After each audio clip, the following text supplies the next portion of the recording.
My name is Teresa Njoroge. I'm the founder and CEO of a social enterprise called Clean Start Africa, and I'm also the convener of the Beyond the Bars Africa Annual Conference and the patron of what we call Sisters on the Outside.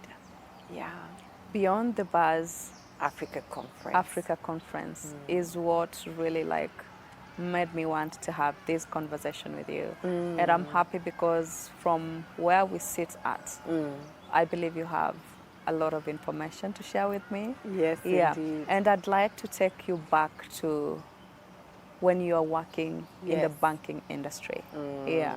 And then you were wrongfully convicted, according to what you told me, you shared with me. So I'd like you to talk to me, a bit into that. For the sake of our viewers who didn't have the opportunity to hear. So true, indeed. Beyond the Bars is a fruit of a long journey, and the beginning of that journey is when I got wrongfully arrested.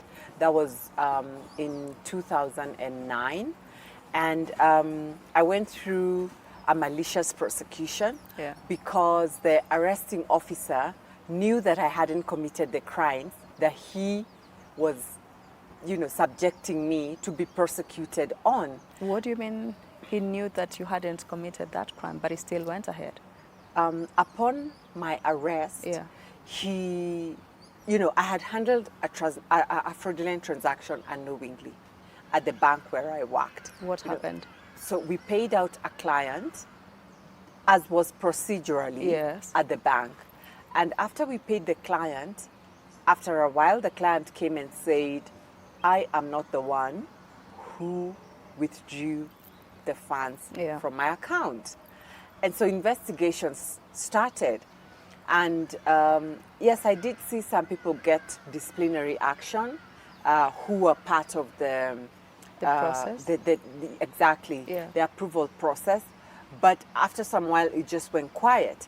So I always had this question at the back of my mind, what happened? Because I never got to see the final investigation report, because that would then show what the recommendations were post the investigations have been done. But I continued with my work. Even though unclear, you've got this hovering question around you. So this fine day I report to work, and some officers come to my workplace and they say that they are there to, talk to me. So at that time, I thought it's to unravel what happened, and so that I could contribute further, because I had already gone through my questioning. Yes. And I was happy that we'll get to understand, or however, anyway, I'm needed. Even I want closure to know. But there was a turn of events and tone when the arresting officer said to me that he had not come to investigate or to find out any information. He had actually come to arrest me. And I was like, but how can you arrest me, yet I did no wrong. So after a back and forth, he actually arrested me, and I was taken to the central bank fraud unit for further interrogation, the arrest process. And at that point, he said to me, I know that you did not steal and you're innocent. I know that, but I am proceeding with the prosecution. But if you would give me $10,000, that's like $1 million bob, this case will disappear. Stop it. He did. How much of the client's money had been transacted? It was 9.9 million in total. I see. And I said, so how do you know so well that I didn't do any wrong? And you still are going ahead to, First you arrest me, then you're proceeding on. Like, how is this even possible? But at that point, I got locked up at Kileleshwa police station that night. So remember, he picked me from work. Here we are now, he's taken me to be locked up at Kileleshwa police station, and then the following morning, he arraigns me in court. And he asks me as he's taking my fingerprints, do you have 1 million shillings? Yeah, like still persuading you. Yes. So now everything done, then are you spending the night at Kileleshwa police station? Or? So after I was charged in court, and I was now asked to pay bail, which I didn't have at that point. And so I was taken to Langata Women Remand Section. So in the course of that week, I hired a lawyer. I managed to get the bail through my family and friends who supported me. And that's how I got out. But when it rains, it really pours, because immediately I got out, I got terminated from work, and my name was so maligned. I was now the bank manager thief, because that's what the news reported, the bank manager thief. So it was a very tough time. And while all that happened, did you ever come to realize who is it that set you up? I eventually did add one and one together, and realized that there is no way someone would have just walked into the bank, withdrew all that money over a period of time. It's not like he did one transaction. It's not like I was the only one who was involved in processing that payment. I actually had managers who were above me, who were final authorities, who had authorized. That means they saw the whole thing happen. Exactly. Yeah. And the fact that I was singled out to carry the cross on behalf of the bank, when at the end of that long route, it did add up that there were some insiders who knew what was going on, to the point that even during prosecution, we couldn't have the CCTV at the time of my serving the client, which would have been proof to favor me that I paid this client, but it was now their word against me. Right. So, and I think, Teresa, what got me to have this conversation with you, even in as much as you went through a traumatizing period, is the fact that you still rose up. Yeah. And, have done many other amazing things. Yeah. Yeah. So tell me about the initiative that you founded. Yes. Yeah, because I'm really interested to know how far you're going and how everything is going about. I tell you, every cloud has a silver lining in it. And I believe so. Yeah, our job is to look for that silver lining in that cloud, because tough as the journey was, as you say, I met some amazing ladies. Yeah. At first, that's not what I referred to them. Like any other person, I looked at them as criminals. While you were behind bars? Well, I was behind bars. I was like, I have not done anything wrong. I have come in here and I did not, there's nothing that I have done to warrant me being behind bars. You didn't commit that crime you're being charged for. But here I Yeah. was thinking, I am innocent, you are criminals, so judging them. But as I stayed with them, I saw my unconscious bias, because what made me think that I was the only innocent person who had been sent there, but they were rightfully there? Like, what kind of bias is that? But you see, it's the narratives that we hear. Yeah. So you grow up knowing anyone who's there is a criminal. And as I listened to their stories, I was, drawn, so much compassion came over me when I heard their stories. These were women who never had education opportunities, because as we all know, education here is not equal for all. That's the truth of the matter. It depends, the supply and the quality depends on how much you're able to pay. To afford. Exactly. So and that's education. And so most of them never had education opportunities, and post missing those education opportunities, definitely they didn't have high stakes when it came to employment. And if they ever were, they were underemployed. And even if that didn't happen, they didn't have capital to have economic opportunities, decent income generating opportunities. So, and I'd hear their cry. So that's how I was like, okay, I think I can do something. And remember, at the point of conviction, I had just been blessed with my firstborn daughter. She was 3 months old, and that's how, and we went into prison with her. So I was with all these other hundreds of women who are also accompanied by their children. So I'm looking at all these little innocent children. It's not their crime, yet it's their sentence. And this is how they're beginning life, including my own daughter. But I'm hopeful when I get out, I will continue fighting to give my child better opportunities. But these women are getting out to hit the streets, to go and hawk. No, there's no one actually who's even coming for them. And it was at that point, especially when I saw women leave and 2-3 months later they are back. Or a woman is being released and she's crying tears, like, where am I going? She has no bus fare, she has no food, she has no where to go and stay, and she's crying. I'm like, so prison is better for you? But hold on, when you say they're being released and 2 or 3 months they're coming back, yeah, what happened? Did they commit another crime? Yes. Sometimes deliberately.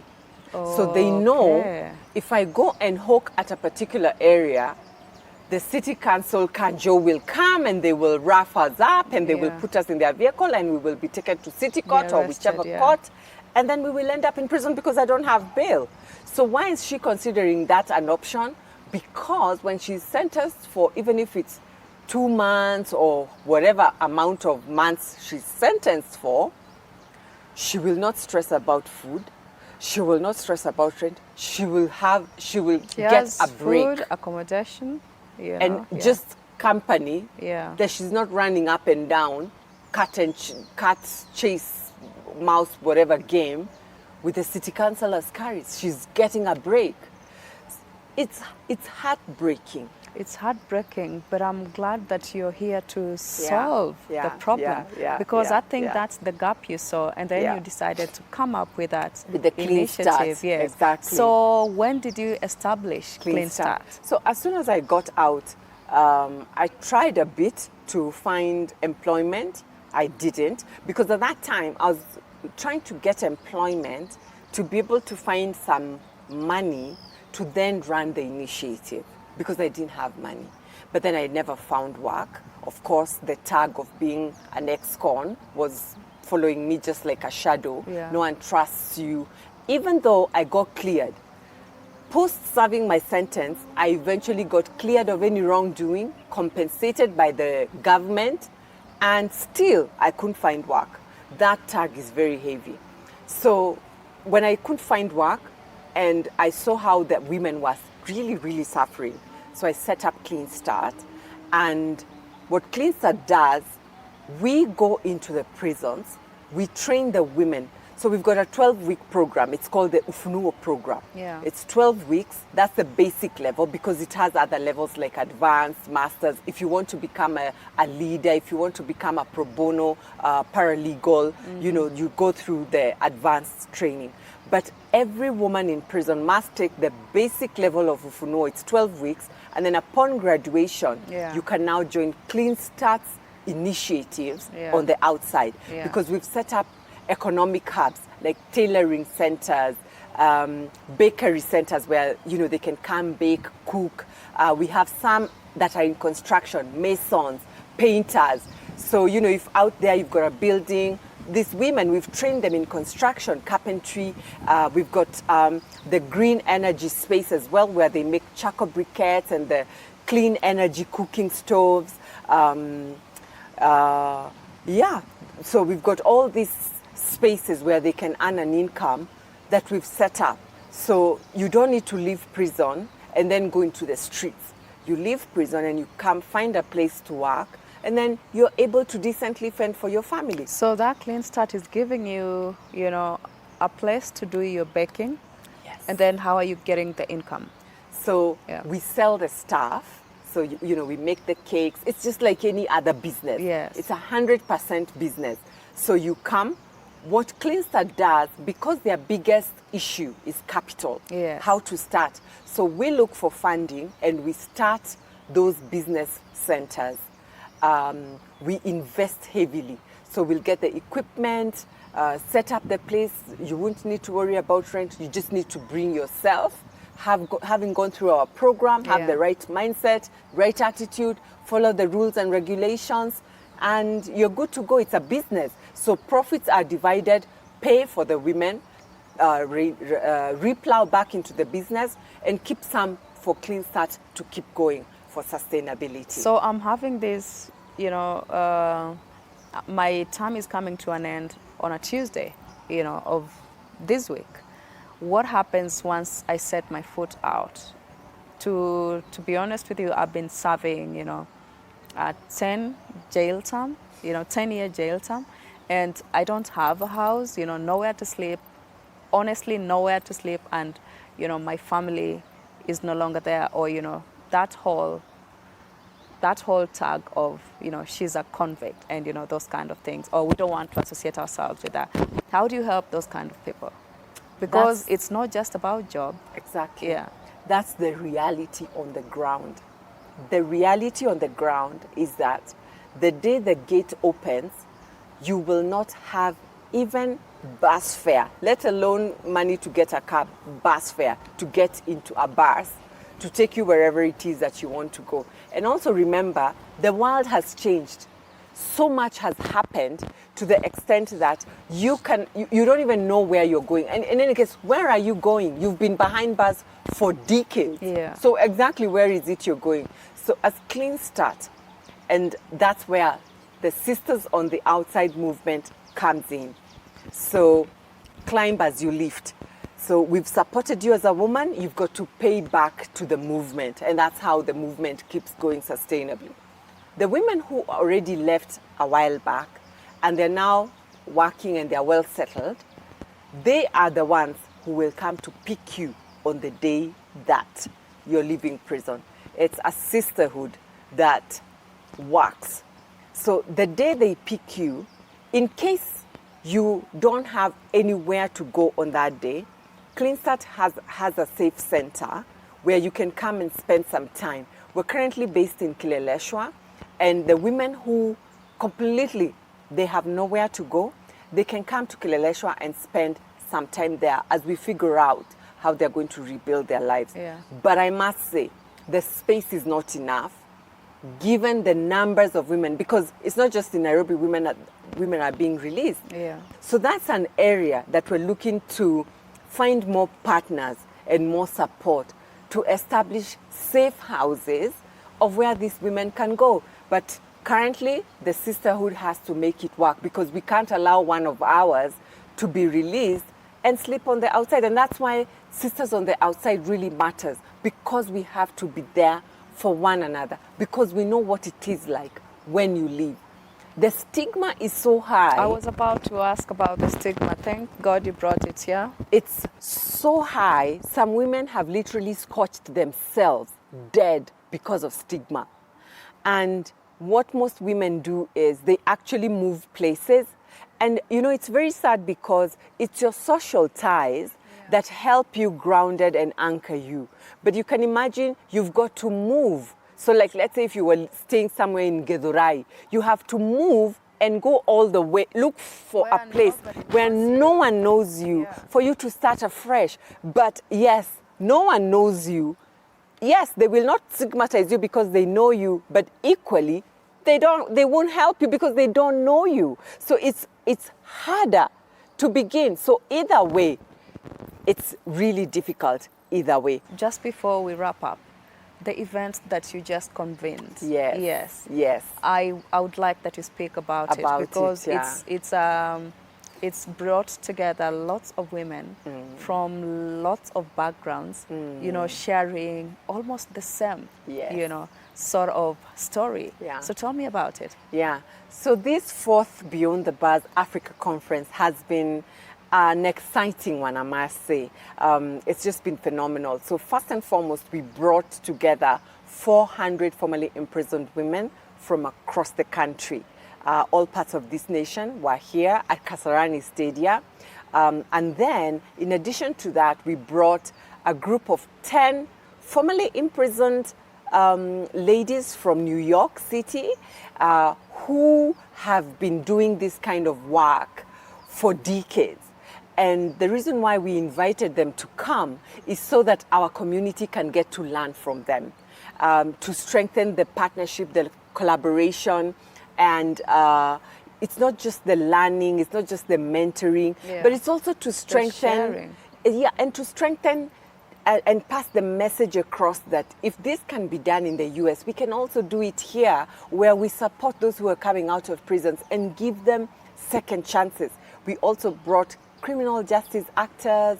The judiciary was very well represented, and we love that they said that those who commit petty offenses and misdemeanors, they will not be being taken to prison. So we love that. We're following up on that. The faith-based organizations were heavily represented because they play a key role in reintegration and destigmatizing those who are coming out of prisons. Of course, civil society, academia, a lot of the universities, criminal justice and law schools were there because they need to learn. So a lot of partnerships and collaborations were in the room just to see how do we ensure that the criminal justice system is not only blind, but as well becomes fair. But most importantly, to remember that it's people and it's family that go through that criminal justice system, and they need to be supported when they leave that system to reintegrate back into society successfully. I was about to ask you to just give a parting shot to people who are wrongfully convicted, you know, for crimes that they didn't commit and that sort of thing. And I think you've touched on that. However, I'd like to know you personally, because I know that you had this 3-month baby while you're getting behind bars. So tell me about your family, Teresa. I'd love to know more, but very briefly, please. So my daughter is now, actually she's just turned 13. Oh my goodness me, she's already a my teenager. Regards to her. Thank you so much. She's doing incredibly well. Her name is Oma. In my dialect, that means truth. Because I was praying for truth all through when I was expecting her. And then I have a son who's 10. His name is Uhuru. And I named him Uhuru because I was blessed with Uhuru 2 months after I was declared innocent. Great. So that's me. I'm so happy to hear that, and many thanks for what you're doing. You know, I really honor that, you know, sort of self-initiative. However, there's a lot of, you know, negativity that comes with what you're doing. You know, not to get it wrongly, but not everybody's going to be supporting you. So what sort of challenges have you faced? A lot, as you have said. Yes, please. It takes time. It's a very criminalized space. So people have second thoughts before they associate with you. But I think we've proven ourselves. We've run this organization to a point where it has supported 4,000 women. And it's very clear, these women are not criminals. These women were denied opportunities over and over and over again, and that is why they ended up in the streets. What would you do if it were you in their shoes? So let's be more empathetic, let's be more compassionate, let's think about others and the ones especially we leave behind. And let's look at ourselves and ask ourselves, what am I doing to ensure that there's inclusivity, that there's equity, that there's diversity? What am I doing as an individual, as a corporate, as an organization? Just think about it and commit to doing something.